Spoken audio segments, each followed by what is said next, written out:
umaga sa inyong lahat. So, medyo maaga tayo nagising today and for today's video, maghahanap ako ng trabaho or ng work. For that, hindi ako pwedeng umalis ng bahay ng basta-basta. Syempre, kailangan ko muna kumain.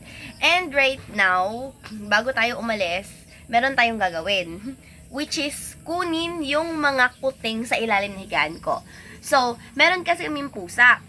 So, since malapit kami sa gilid ng daan or nasa highway kami and kami lang yung, hindi naman sa, wala kami masyadong kapitbahay pero ilan lang yung bahay na nandito, kalagian na laging nagpupunta or pinagtatapunan ng mga ligaw na pusa yung bahay namin. So, karamihan, lahat ng mga pusa pupunta dito, ligaw. Ngayon may pumuntang pusa dito and nabuntis siya ng pusa namin. Then nagulat ako kasi nung nagising ako ng isang araw, may nagmamiyaw-miyaw na dun sa ilalim. Yung ganon. Tapos ayun, may naaamoy akong malansa na ewan. Yun pala, nanganak na yung pusa dun sa ilalim ng higaan ko. Kaya right now, kukunin natin yung mga kuting ililipat natin dun sa kulungan. Kasi hindi maamoy yung pusa sa amin na nanganak. Kasi nga, ligaw siya. Pinapakain namin pero hindi siya yung malambing ba na pusa. Nakikita nyo yung ilalim ng higaan ko and for sure makalat yun. Kaya pagpasensya nyo na. Ayan, kung nakikita nyo, inayos na ng kapatid ko yung kulungan. Diyan namin ilalagay yung pusa. Ito na, natanggalan namin yung mga gamit dun sa kwarto. And right now, itataas na natin yung kama. Pero, pagpasensyahan nyo yung kwarto kasi medyo makalat talaga. Hindi pa ako naglilinis eh. Tawagin mo. Bigat. Dali na, baka dumating pa yung inahin. Dali na kayo. Ilan yung anak niya? 5 nga. Dami. Kaya pala laki ng tiyan.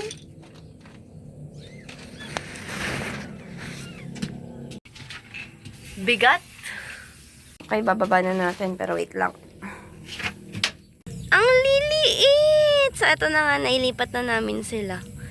Kumot talaga yung ginamit mong panlatag, Angel? Ibong cute. Ang liliit. Yung anak ko naman nandun. Ayun o. Poky little Muge, what are you doing there? What are you doing there, ha? What are you doing there? What are you doing there? Give me a kiss, dali. Oy! Mataakit. Akit na sa bubong. May black.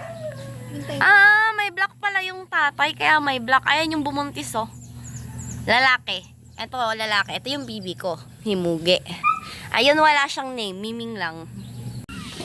Nag-ingay na. Ang cute! Cute! Ayan na yung nanay nung pusa. Ito na, malalapitan ko. Mailap to.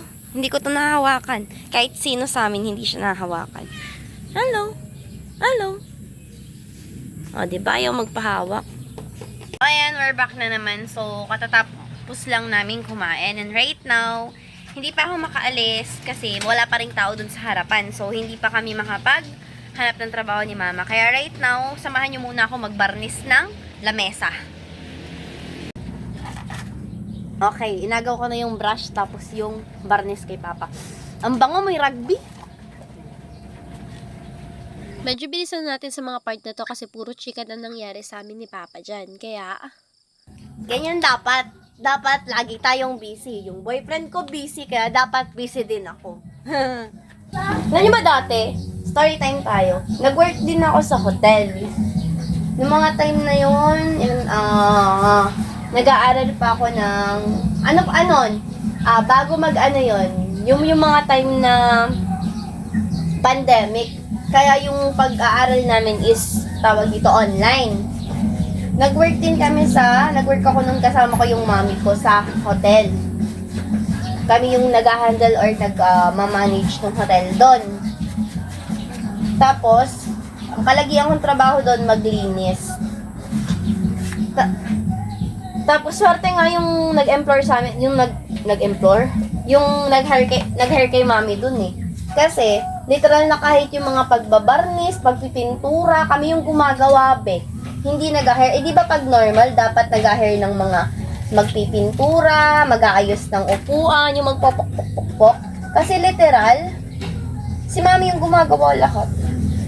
Siyempre, ako yung sidekick. Kaya kung pagpipintura lang ang usapan, ay walang problema dyan. Pag-iis-is, pagbabarnis ako din. Kasi, mostly yung mga furniture na ginagamit namin dun is yung mga nara, yung mga mabigat ba na upuan. Kaso, ilang buwan lang din kami dun, hindi lang din ako nagtagal dun. Kasi, wala. Marami nangyari. Basta yun. Pero namimiss ko yun, yung trabaho sa hotel. Yung kasama pa ako nun, diba? Oo, kasama kayo nun. Wait lang, may narinig. Alam mo yung ano, may narinig kayo na parang high pitch na tone. Ganun yung tenga ko ngayon. Yung Ano pang gusto niyo yung kwento ko? Paano nag-start yung bigger business natin? Sige. So, ako kasi yung panganay sa pamilya. Hindi naman kami ganun kayaman and syempre, you know, common family sa Pilipinas na hindi pinagpala.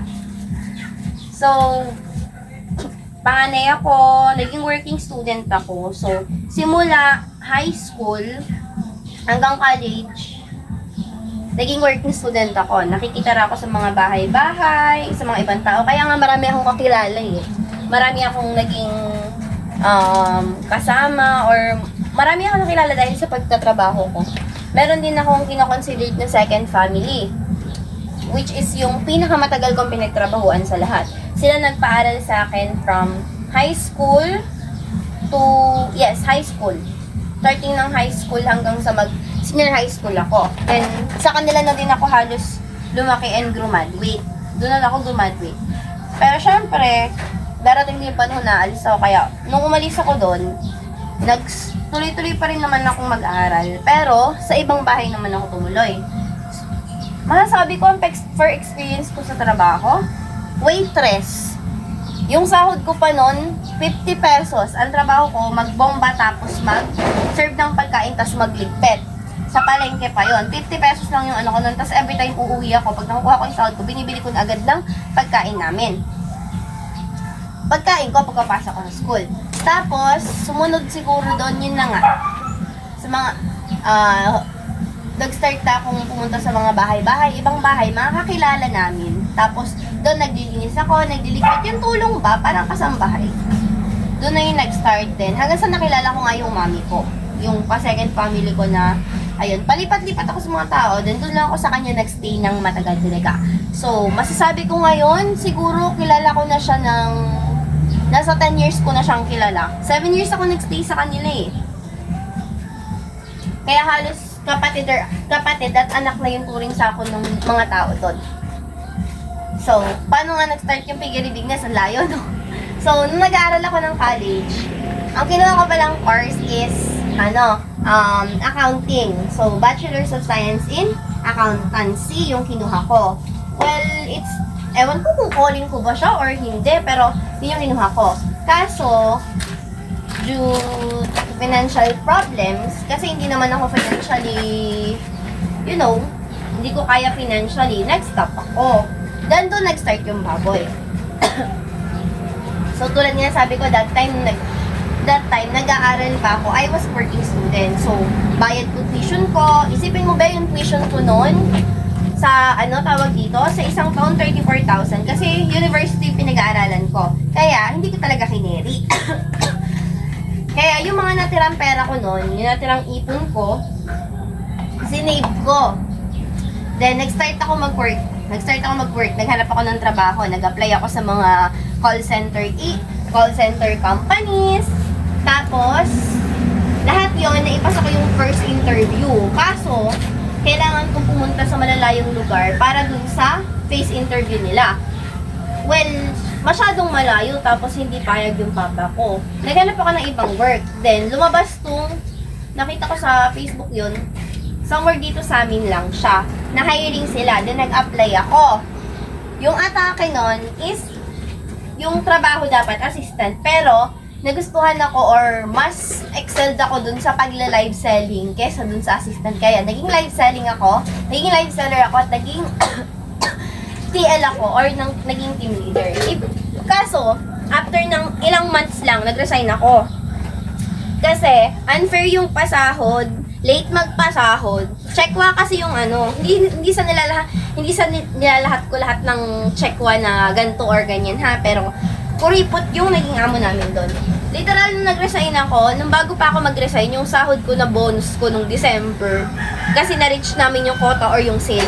Isipin mo ha, naka 1.2 million kami dun sa sale namin nung December, yung nire-reach namin quota. Tapos, hindi ko nakuha yung bonus. Ang sabi sa akin, kasi daw, magre-resign ako.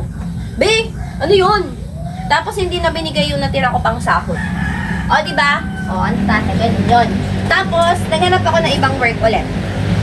Nag-resign ako, nag-stop ako. Nung nag-stop ako noon, doon na nag-start. Siyempre, marami na akong ipon. Nakaipon na ako ng ganito, ganyan. Nabili ko na yung mga kailangan ko. Tapos, meron na akong enough funds. O, meron na kaming enough funds para i-start yung business. Bumili ako ng BA. Okay. Meron akong business partner doon. Well, secret na lang kung sino. Pero ayun, may katulong ako. Tapos, ayun, doon na nag-start yung pagbababoy namin. Hanggang sa naibenta ko nung naibenta. Tapos, ngayon, 2 baboy na lang yung natitira, which is yung ginagawa kong inahin. So anyway, as you're aware, di ba? Yung 2 inahin ko, yung isa, bundis na. Yung isa, hindi pa tayo sure. So, yun yung kwento. Ang haba, tas ang ingay ko. So, ayun nga, after ng ilang minuto na pagpabrush, tapos na. Now, oras na para maligo. Siyempre, hindi muna ako maliligo, yung anak ko muna. Nakikita nyo ang struggle ng isang nanay pag pinapaliguan ng anak na ayaw maligo. Babanlaw na. Sorry! Babanlaw na. Ito na. Yung literal na hindi ko siya mabanlawan or mapaliguan na maayos kasi every galaw be, wala talaga. Last na. Aray! Ito na nga sinasabi ng babaitang ito, nakarumot na at napadugo na ang daliri ng babae. So ayun, dahil sa nakarumot na nga tayo, after na isang banlawan na yun, okay na. Yung pinaligo ko naman kasi sa kanya, hindi naman sobrang sabon. Kasi yung ginagamit ko sa kanya is talagang panligo ng pusa. Ito yung panligo niya. Now, ako naman ang maliligo. See you later mga Mima Cash.